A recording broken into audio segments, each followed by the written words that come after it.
Shambulio la ndege zisizo na rubani za Urusi usiku kucha mjini Kiev limeua watu 3 na kujeruhi kadhaa, wakiwemo watu 7. Hii ni kwa mujibu wa maafisa wa Ukraini. Meya wa Kiev, Vitar Klitschko, amesema kwamba vipande vya ndege hizo vilidondoka juu ya jengo la ghorofa 9 katika wilaya ya kaskazini mashariki na kusababisha moto katika baadhi ya ghorofa. Vipande hivyo pia viliathiri jengo jingine la ghorofa 9 katika wilaya hiyo hiyo ambapo watu 5 waliokolewa. Mashambulizi hayo yametokea siku moja baada ya shambulio jingine la ndege zisizo na rubani na makombora lililoua watu 4 na kujeruhi wengine 20 mjini Kiev, huku Moscow ikiongeza mashambulizi ya angani yanayolenga miundombinu ya nishati ya Ukraini. Akithibitisha tukio hilo, rais wa Ukraini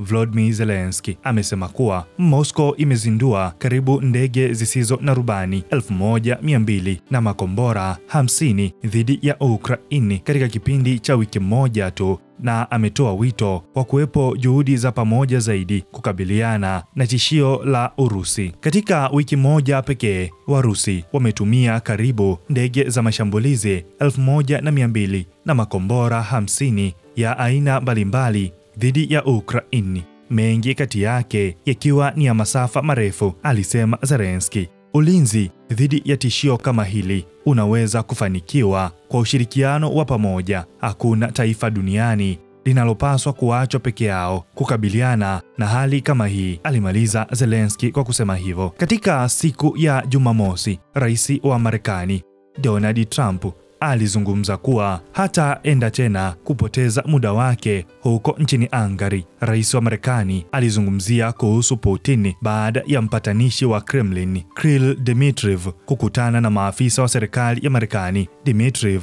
alisema kwamba habari za upotoshaji ni sehemu ya juhudi kubwa za kuzuia mazungumzo kati ya Urusi na Marekani.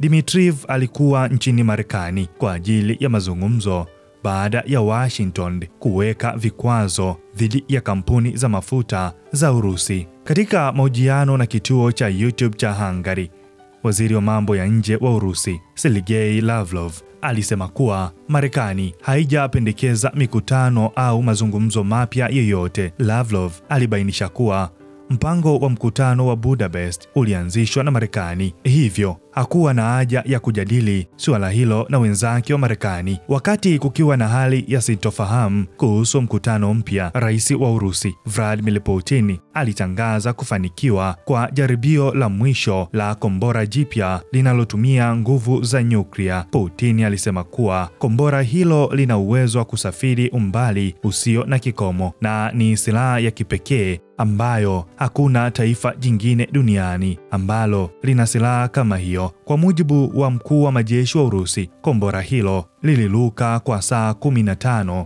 na kusafiri umbali wa kilomita 14,000 wakati wa jaribio lake la mwisho lililofanyika Oktoba 21. Putin aliagiza maandalizi ya miundombinu ya kuliweka kombora hilo katika matumizi rasmi. Rais Vladimir Putin wa Urusi pia alisema kuwa Marekani haijapendekeza mikutano mipya yoyote. Hii ni BMTV Tanzania. Mimi ni Baraka Peter.